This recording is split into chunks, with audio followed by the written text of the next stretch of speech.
The Decepticons do not do anything at all.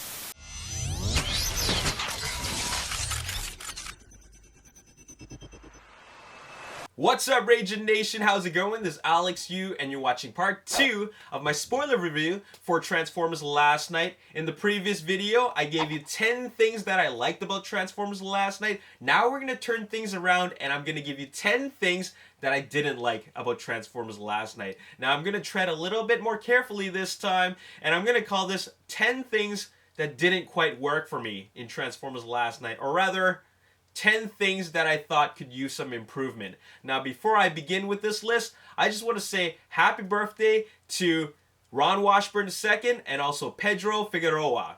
Happy birthday, guys. I hope you have a good one. Thanks so much for being part of the Ragin Nation, and thanks for following me from the very beginning since Dark of the Moon. You guys are awesome.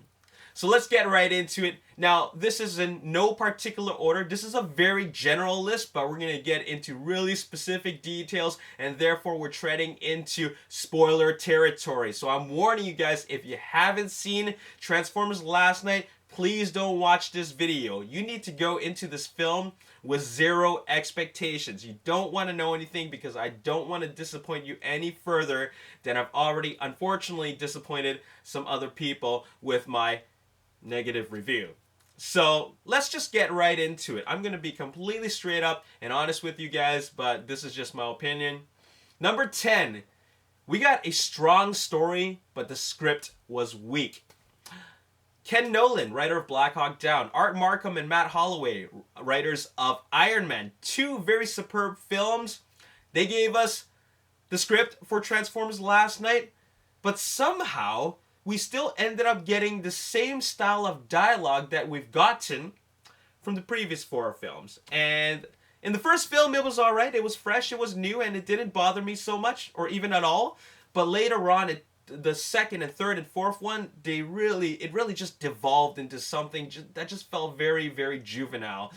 And now we have more of the same thing. And I believe this, somewhere down the road, they had a good script.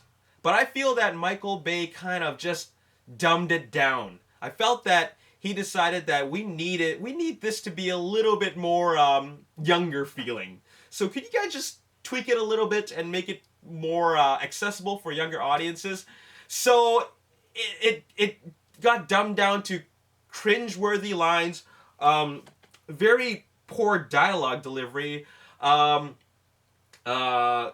humor moments that involve the words like head and dissolving goat scrotum. And I'm telling you, these words are said a lot of times in the movie, okay? I think they say head 3 times and dissolving goat scrotum twice.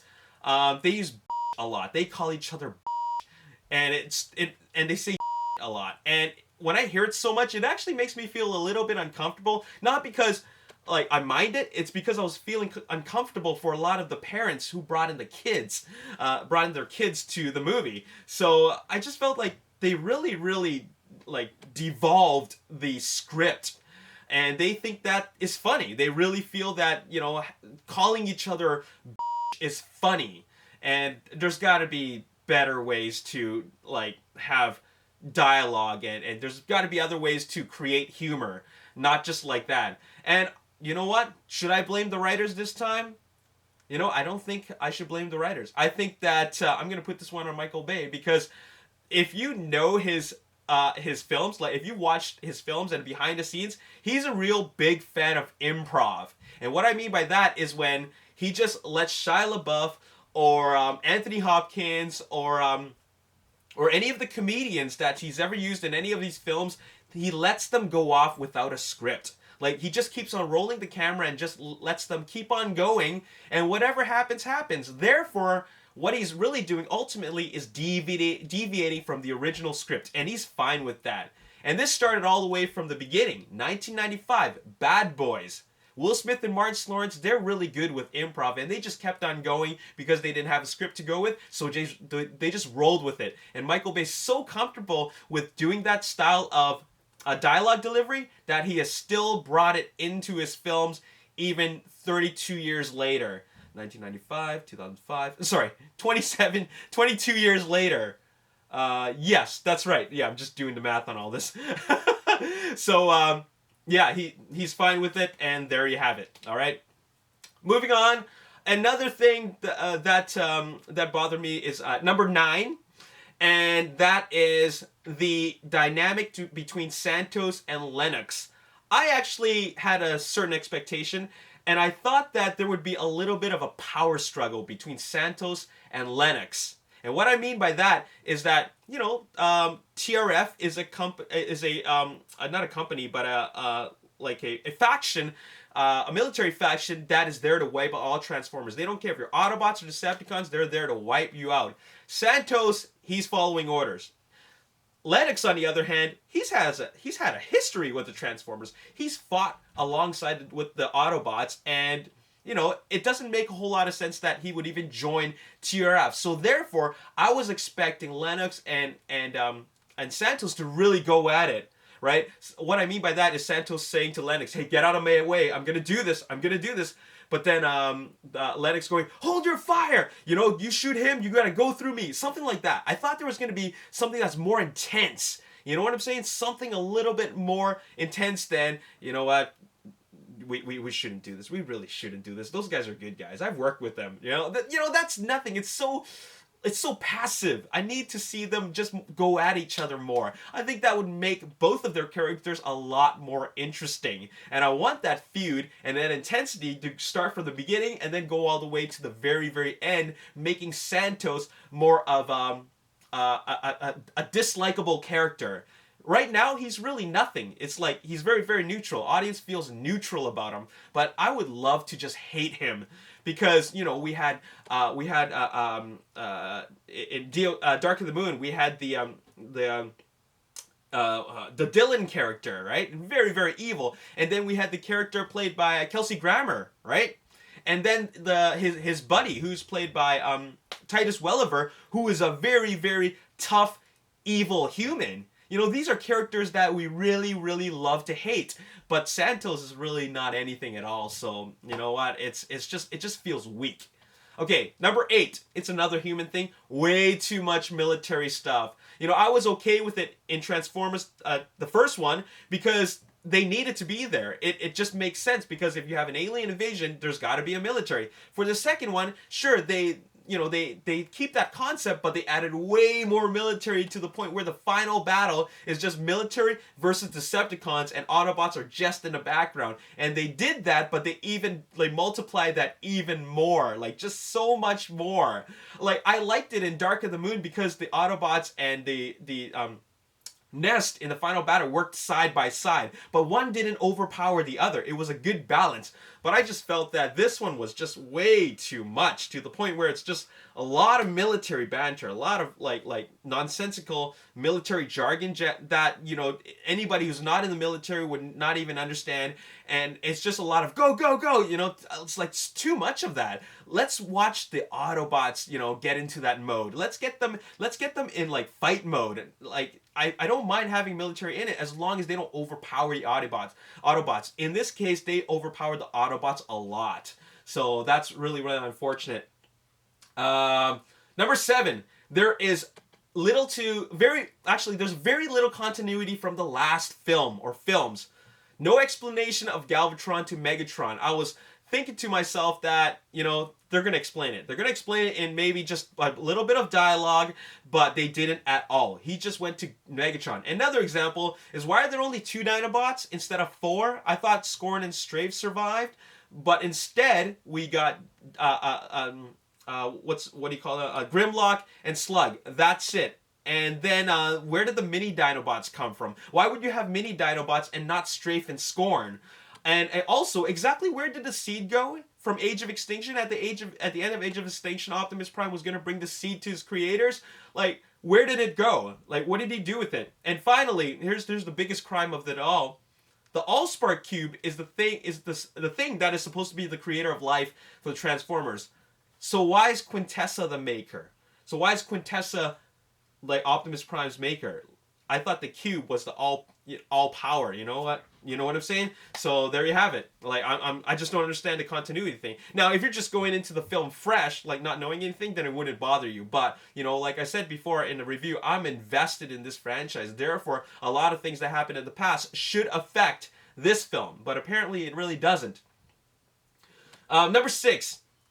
This is something that gets me. Hidden transformations and non-functioning Transformers. Now, in my top 10 things I liked about Transformers last night, there were lots of transformations. I said that there were lots of them, and there are a lot of them, but there are still hidden transformations. And there are also non-functioning Transformers, and I'll explain what that is. First of all, the Hot Rod upgrade. That was something that was totally hidden. Sure, you see a little bit of that, but then like even when Bumblebee scanned the other Camaro back in Age of Extinction, it was like a full sequence that you saw. You saw him morphing, you saw him changing, but like the hot rod thing was just done like hidden, right? And I'm thinking if they could have done that in Age of Extinction, why didn't they do that in Transformers Last Night? Considering they went from an old Citroen to a Lamborghini Centenario, like that's a big change. I would have loved to see that, right? But they didn't do that. Bulldog, the World War I tank by the castle. Like he's a tank just rolling about, and then you hear the sound doink doink doink doink doink, and then he's suddenly a robot that's just like getting up, and then there was not even that sound. He just goes back to the tank mode. So that really bugged me. And then they go into the submarine, which starts functioning. You hear all these Transformers sounds like, and then like the soldiers from TRF say, how could that happen? How could the submarine get away? Then Santos says, they're in a Transformer. And then it just felt so cringeworthy right after he said that, mainly because it just felt so forced.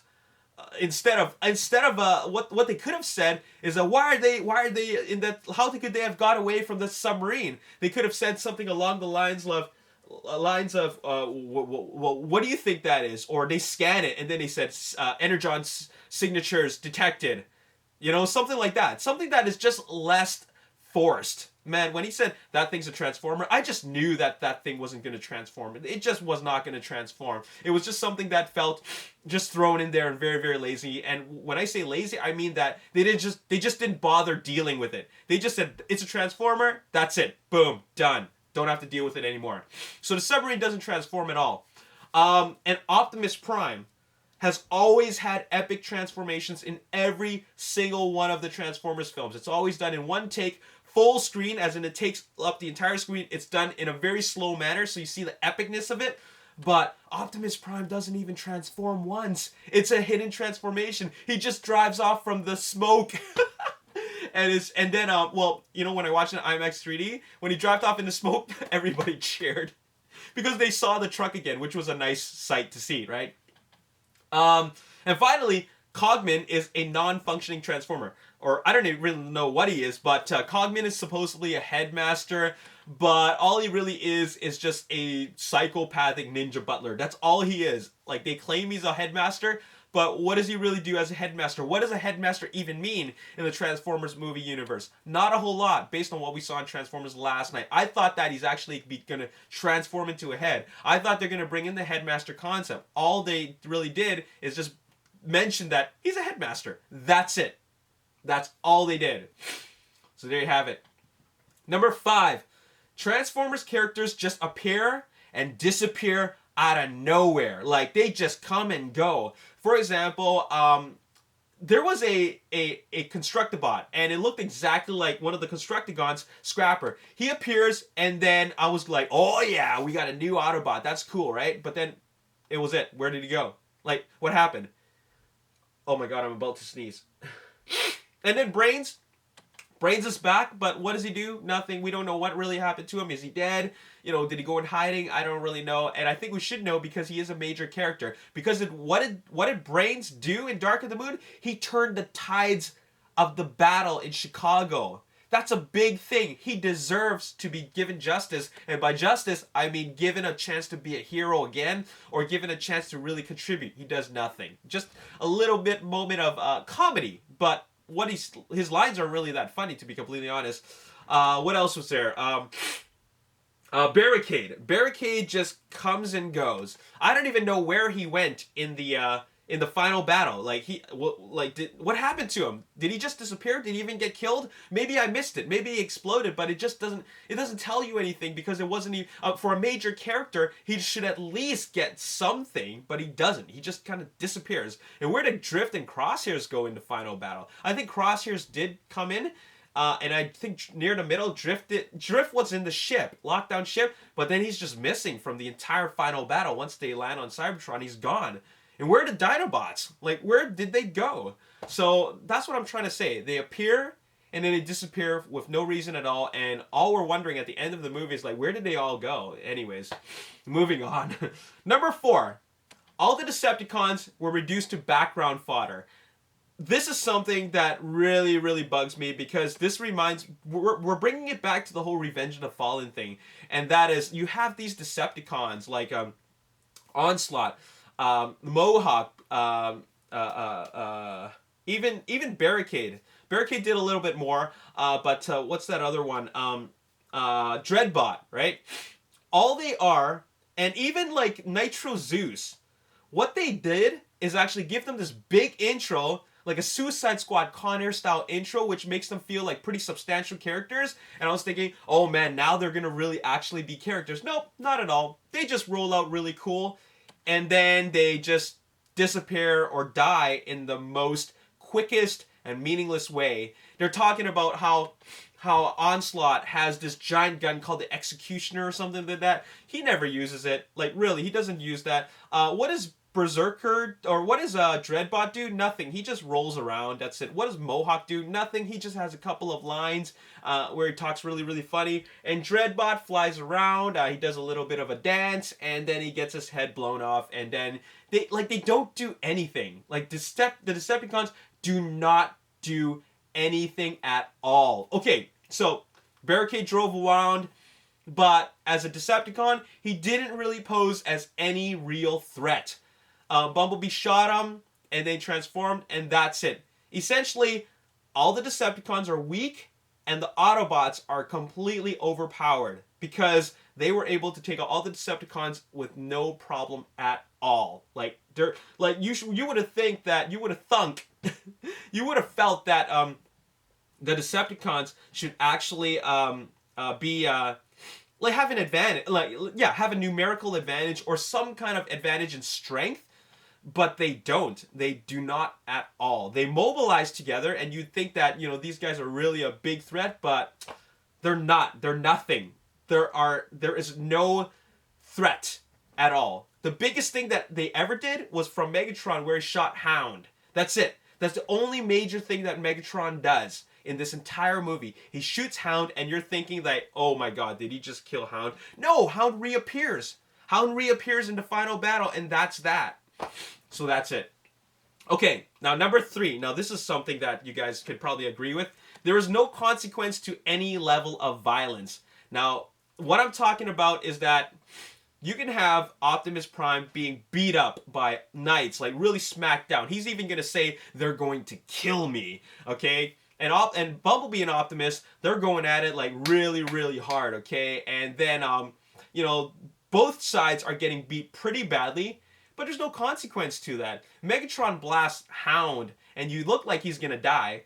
But does anything really happen? Nope. They're unscratched. There's like, Bumblebee's vehicle mode is pristine, and even when Bumblebee blasts Barricade, like you think that he's like pretty damaged, but no, he comes back strong in the final battle.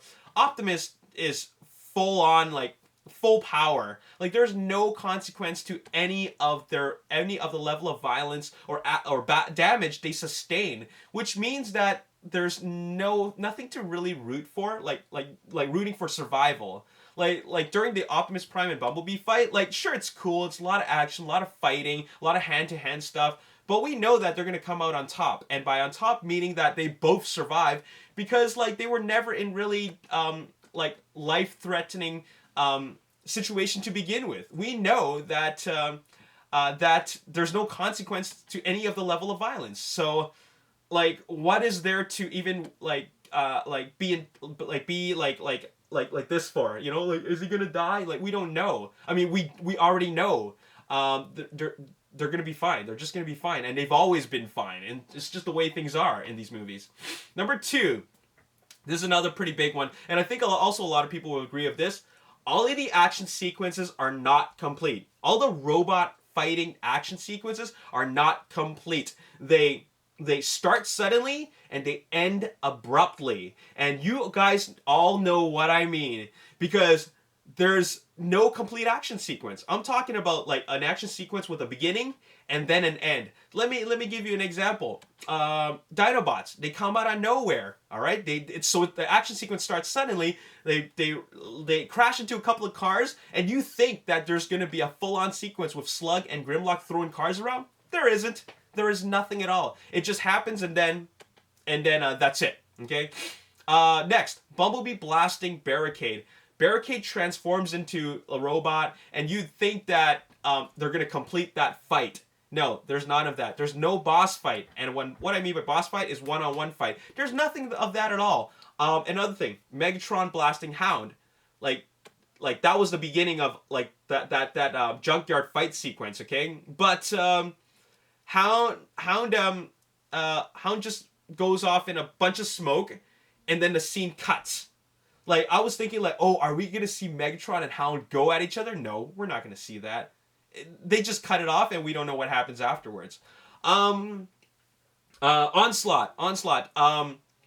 Like, it's just one single take. And all that happens is that Crosshairs shoot at him, and then Drift cuts him up, and that's it. But there's no, like, beginning to it. Like, there's no, like Onslaught looking at the two, Crosshairs and Drift running at them, and then boom, boom, boom. There's none of that. It doesn't begin it doesn't like have a beginning, middle, and end. It just has an end. That's it. Like, it just has one part to it, and it's really, really annoying.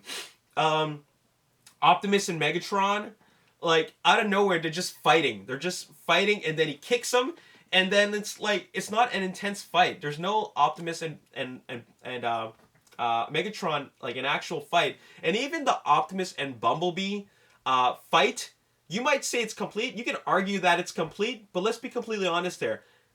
Like, when they actually start fighting, which happens underwater, they're already hitting each other.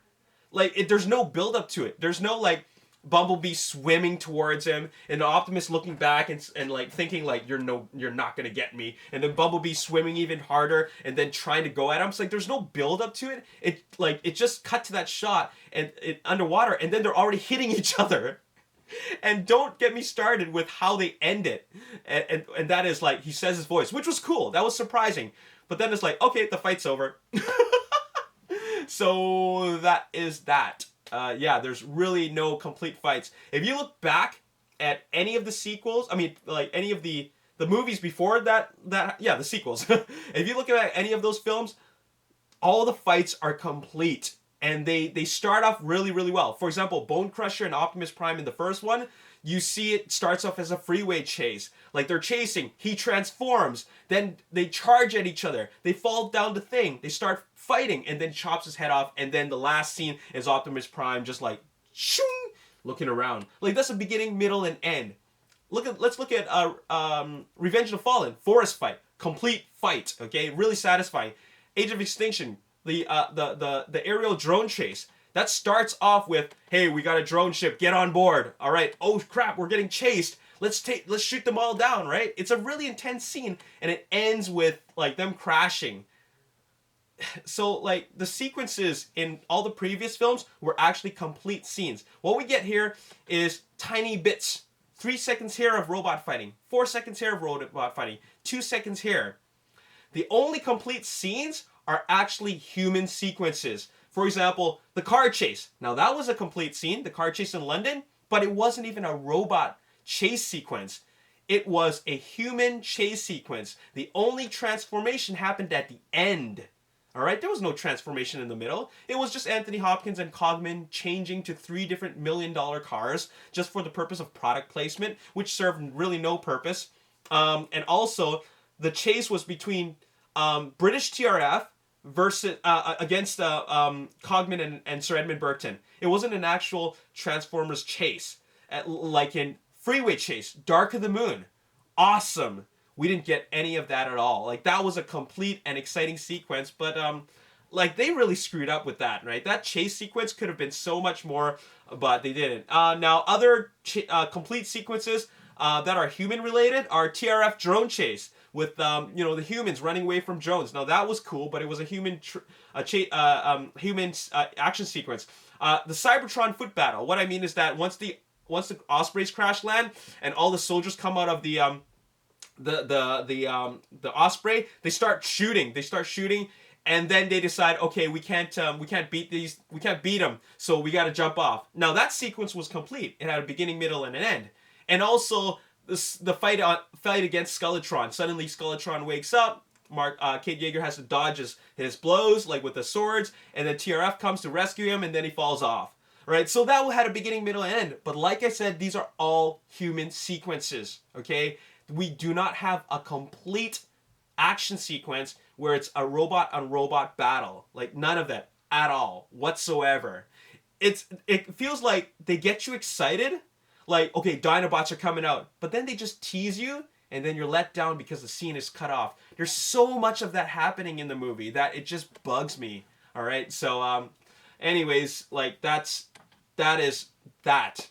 Last thing I want to say is that about the Bumblebee and Optimus fight is that wouldn't you feel that it would be a lot more exciting if they didn't give away more than half of it in the trailers and TV spots? Seriously? Like they gave away so many different moves, like so many different hits and moves and like swings. Like they gave away like at least half of it. There was only like 2 or 3 moves that weren't shown in the trailers and TV spots, but like they showed so much of it and like really hurt the film, like the overall experience. And finally, here's number 1. Marketing overkill. Going back to trailers and TV spots, they gave away so much. There were no more real surprises. The only real surprises were more narrative surprises, like Unicron and Bumblebee getting his voice back, and those are the only 2 real surprises I can think of. But besides that, there was no visual surprises. Even that Bumblebee like merging back, that was cool. My jaw was dropped. That was like that, but they gave away like half the sequence in trailer number 4, I think. Was it trailer 4? Yeah, I think it's trailer 4 or 5. I don't know. But anyways, like they gave so much of that away, and like almost every major moment.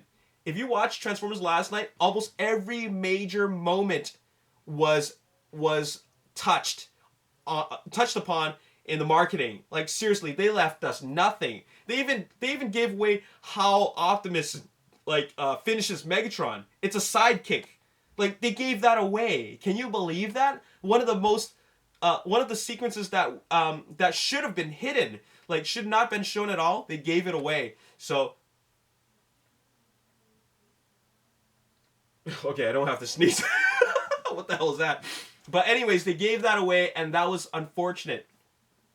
And that's it. Okay, so that's my spoiler review for Transformers Last Night. This is part 2 where I tell you the things that I didn't like about Transformers Last Night. These are things that, like, it really could have been better had they approved upon these things. These are things that didn't work for me. Me personally, this is just my opinion, right? If it worked for you, awesome. And you know what? Honestly speaking, I envy you. I wish I could have enjoyed it just like the way you did without having these things bother you. But really, don't you think that you would have liked to see complete action sequences? Wouldn't you like to see like the scene not cut off when Megatron shoots Hound? There should have been more to that, right? Don't you agree? So you should feel where I'm coming from with this, because like a lot of the action is just like it's non-consequential. There's nothing there that really makes us feel like there's any real danger there. It might be exciting, but it's not that intense. Because are we like seriously thinking that they're not going to survive? They're going to survive, okay? So that's that. Oh my god, talking about it just like brought me to this like level, like this. It just brought me to a place where I don't want to go. It brings me to a very dark place, and I don't really want to go there. But anyways, that's all I gotta say. I'm done with that. But what I like to ask next is, why don't you let me know things that you felt could have been improved? I'm sure there's a lot of things that you felt could have been improved, so leave me your feedback in the comment section below. And as always, if you enjoyed this review and you want to see more, hit the like button, subscribe to the YouTube channel, like me on Facebook, the Ragin Nation, also follow me on Twitter, Ragin Nation. My name's Alex Yu, thanks for watching, see you next time, peace. Just your typical, like, bam, bam, bam, bam, bam, typical driving, and just standard background